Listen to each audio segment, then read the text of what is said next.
ओम श्री गणेशाय नमः। मार्गशीर्ष मास महात्म कथा अध्याय 17 मथुरा की महानता। नमस्कार दोस्तों, आपका स्वागत है मेरे चैनल पर। आप सब प्रेम से मेरे साथ बोलिए, जय श्री हरि विष्णु भगवान, जय महालक्ष्मी माता।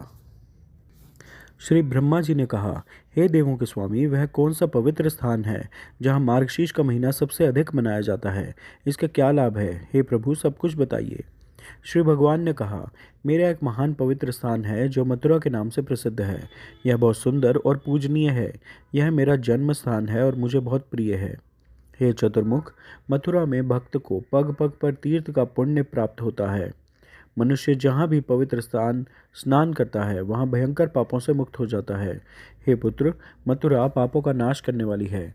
यह सभी प्रकार के धर्म और सदाचार से रहित दुष्टात्माओं द्वारा नरक में भोगी गई यातनाओं को दूर करती है।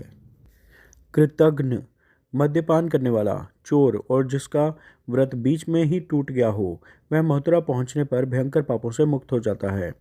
जैसे सूर्योदय होते ही अंधकार दूर हो जाता है, जैसे वज्र के भय से पर्वत भाग जाते हैं, जैसे गरुड़ को देखकर सर्प नष्ट हो जाते हैं, जैसे वायु के झोंके से बादल बिखर जाते हैं, जैसे वास्तविकता के ज्ञान से सांसारिक दुख दूर हो जाते हैं, जैसे सिंह को देखकर हाथी भाग जाते हैं, वैसे ही पुत्र मथुरा को देखकर पाप नष्ट हो जाते हैं।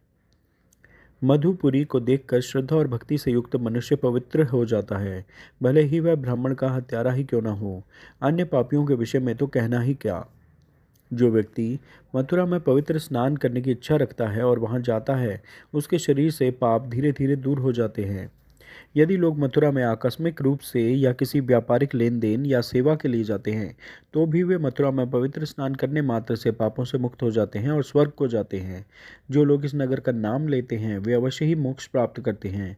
वहाँ नित्य कृत युग है, वहाँ सदैव उत्तरायण है। जो व्यक्ति किसी के द्वारा मथुरा में मेरे मंदिर के बारे में सुनने पर उसे पापों से मुक्ति मिल जाती है।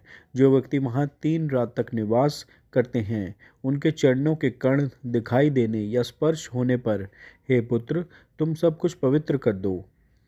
जिस प्रकार अग्नि की लपटें घास के गुच्छों को जला देती हैं, उसी प्रकार मथुरा नगरी महान पापों को जला देती है।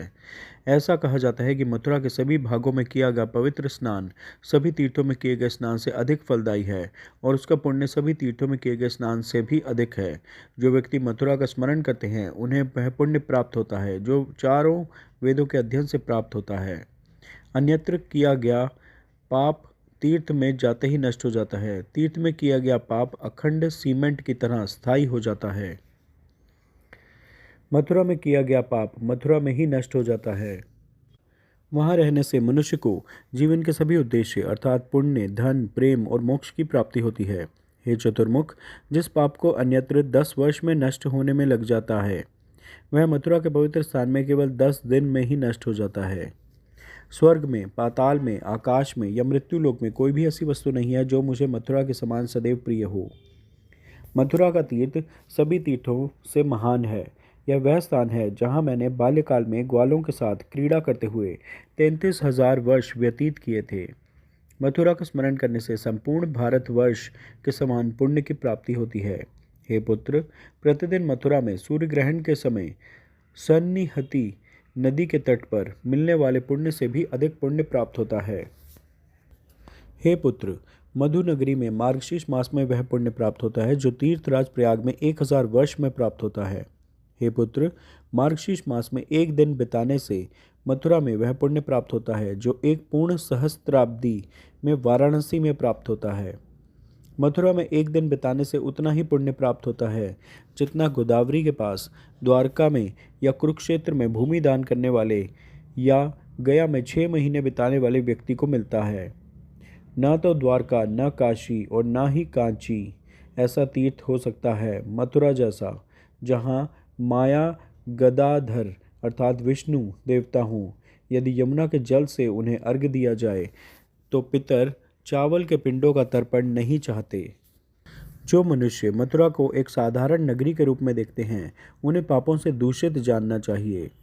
यदि कोई मथुरा को न देखे किंतु उसे देखने की इच्छा करे, तो वह जहाँ भी मरता है मथुरा में ही जन्म लेता है। हे चतुर्मुख, कालांतर में पृथ्वी की धूलि के कणों को भी कोई गिन सकता है, किंतु मथुरा में तीर्थों की संख्या की कोई सीमा नहीं है। हे ठहरो, हे मथुरा नगरी में ही रहो, मैं वहाँ गोप गोपियों से घिरा हुआ निरंतर रहता हूँ। हे संसार सागर में डूबे हुए मेरे अन्य शिष्यों, सुनो, यदि तुम तीव्र और उत्तम सुख की इच्छा रखते हो तो मेरे नगर में रहो। हाय, संसार के लोग बड़े अंधे हैं, आंखें होते हुए भी वे नहीं देखते। मथुरा का पवित्र स्नान होते हुए भी वे जन्म मरण की अग्नि परीक्षा करते हैं। सौभाग्य से उन्हें मनुष्य योनि में अतुलनीय जन्म प्राप्त हुआ है, फिर भी उनका जीवन व्यर्थ गया। मथुरा नगरी उन्हें दिखाई नहीं दी। हाय बुद्धि की दुर्बलता, हाय प्रतिकूल भाग्य और दुर्भाग्य, हाय मोह का प्रबल प्रभाव, मथुरा का आश्रय नहीं लिया जाता। जो मथुरा की उपेक्षा करके दूसरे स्थान की ओर प्रवृत्त होता है वह मेरी माया से मोहित हो जाता है। वह मूर्ख है और संसार के विशाल विस्तार में भटकता रहता है। यदि कोई मथुरा पहुंचकर भी किसी अन्य स्थान की लालसा करता है तो वह दुष्ट बुद्धि वाला व्यक्ति पूर्ण ज्ञान कैसे प्राप्त कर सकता है? वह अपना ज्ञान प्रदर्शित करता है। जो लोग अपने माता पिता और सगे संबंधियों द्वारा त्याग दिए गए हैं, जिनके पास कोई दूसरा रास्ता नहीं है, उनके लिए मेरी नगरी लक्ष्य और शरण है। जो लोग पापों के बोझ से दबे हुए हैं, जो दरिद्रता से हार गए हैं और जिनके पास कोई दूसरा ठिकाना नहीं है, उनके लिए मेरी नगरी लक्ष्य और शरण है। यह सभी स्थानों में सबसे उत्तम है, यह सबसे बड़ा रहस्य है। जो लोग योग्य लक्ष्य और शरण की खोज में हैं, उनके लिए मथुरा सबसे बड़ा लक्ष्य है।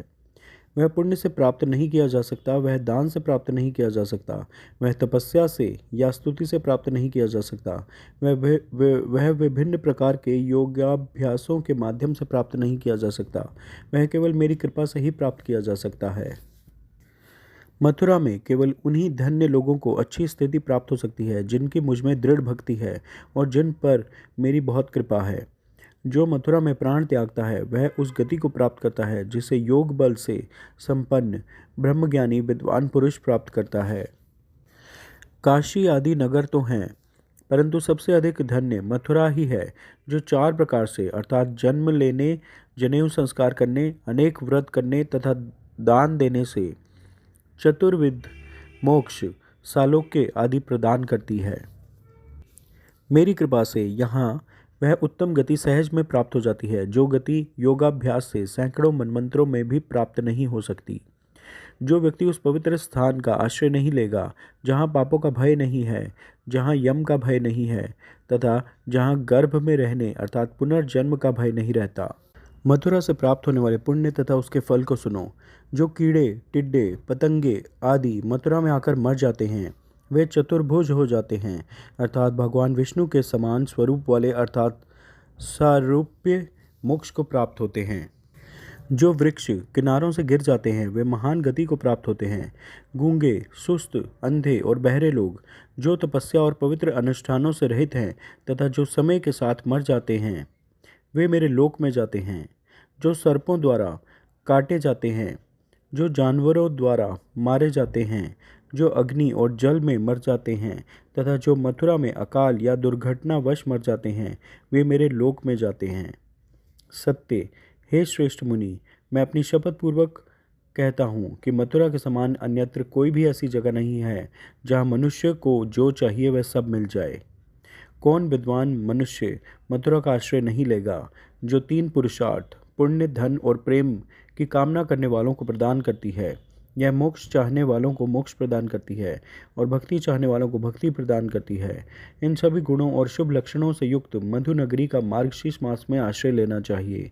यदि वह उपलब्ध न हो तो विधि के अनुसार पुष्कर का आश्रय लेना चाहिए। सबसे पुराना कुंड ब्रह्मा का है, बीच का कुंड विष्णु का है और सबसे छोटा कुंड रुद्र का है।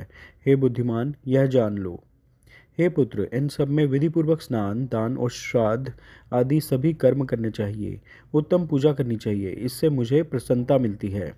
हे पुत्र, मार्गशीर्ष मास की पूर्णिमा मुझे बहुत प्रिय है। उस दिन जो भी पुण्य कर्म किया जाए वह मुझे प्रिय होगा। हे पुत्र, पूर्णिमा के दिन गौदान, अन्नदान, स्वर्णदान और भूमिदान आदि सभी दान करने चाहिए। मार्गशीर्ष मास की पूर्णिमा के दिन घर का दान करना चाहिए। जो भी किया जाए वह उत्तम होगा और अक्षय पुण्य प्रदान करने वाला होगा। अपनी संपत्ति के अनुसार ब्राह्मणों को भोजन कराना चाहिए।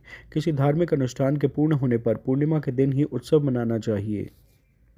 हे पुत्र, मार्गशीर्ष मास में तीर्थराज आदि मुझे मथुरा के समान प्रिय नहीं लगते। यदि वह उपलब्ध न हो तो पुष्कर का सहारा लेना चाहिए।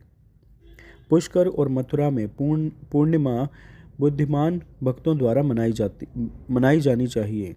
जहाँ भी पूर्णिमा मनाई जाए वहाँ विधि के अनुसार मनाई जानी चाहिए। जो व्यक्ति पूर्णिमा के दिन तीर्थ स्नान, दान और पूजा नहीं करता वह 60,000 वर्षों तक रौरव आदि नरकों में पका यातना पाता है। अतः पूर्णिमा का दिन बुद्धिमान लोगों द्वारा अवश्य मनाया जाना चाहिए। मार्गशीर्ष मास में जो भी व्यक्ति मेरे द्वारा बताए गए सभी कर्मों को श्रद्धापूर्वक करता है उसके पुण्य का फल सुनो। मार्गशीर्ष मास में जो भी व्यक्ति मुझे प्रिय है उसके पुण्य का फल सुनो। 10,000 तीर्थों से, करोड़ों पवित्र अनुष्ठानों से या सभी यज्ञों से जो पुण्य प्राप्त होता है वह उसे प्राप्त होता है। पुत्रहीन व्यक्ति को पुत्र की प्राप्ति होती है, दरिद्र को धन की प्राप्ति होती है, विद्या चाहने वाले को विद्या की प्राप्ति होती है तथा सौंदर्य चाहने वाले को सुंदरता प्राप्त होती है। ब्राह्मण को समस्त ब्राह्मणीय वैभव प्राप्त होता है, क्षत्रिय विजय होता है, वैश्य को धन का आधिपत्य प्राप्त होता है तथा शूद्र अपने सभी पापों से शुद्ध हो जाता है। हे यशस्वी, तीनों लोकों में जो भी कुछ प्राप्त करना बहुत कठिन है, जो कुछ भी नहीं है उसे मनुष्य मार्गशीर्ष मास में प्राप्त कर लेता है, इसमें कोई संदेह नहीं है। हे पुत्र, यद्यपि इन कामनाओं से आकृष्ट हुए मनुष्य अंत में तृप्त हो जाते हैं, हे चतुर्मुख, हे महाबाहु, वे उन कामनाओं के अधिकारी नहीं हैं। उत्तम भक्ति बहुत दुर्लभ है। जो मुझे जीत ले वह मार्गशीर्ष मास में प्राप्त होती है, जो प्रसिद्ध है। यदि इस मास की महिमा सुनी जाए, यह मास मेरे लिए बहुत सुखदायी है। हे चतुर्मुख, मेरी कृपा से इसमें सब कुछ प्राप्त होता है। मार्गशीर्ष मास महात्म अध्याय 17 मथुरा की महानता पूर्ण हुआ। मार्गशीर्ष महात्म्य पूर्ण हुआ। आप सब प्रेम से मेरे साथ बोलिए, श्री हरि विष्णु भगवान की जय, महालक्ष्मी माता की जय। श्रीमन्नारायण नारायण हरि हरि, विष्णु नारायण नारायण हरि हरि, तेरी लीला सबसे न्यारी न्यारी हरि हरि। श्रीमन्नारायण नारायण हरि हरि, भजमन नारायण नारायण हरि हरि, सत्य नारायण नारायण हरि हरि, लक्ष्मी नारायण नारायण हरि हरि, तेरी लीला सबसे न्यारी न्यारी हरि हरि। श्रीमन नारायण नारायण हरि हरि। जय श्री हरि विष्णु भगवान, जय महालक्ष्मी माता। कृपया इस वीडियो को लाइक व शेयर करें, मेरे चैनल सब्सक्राइब करें। धन्यवाद। हरे कृष्णा।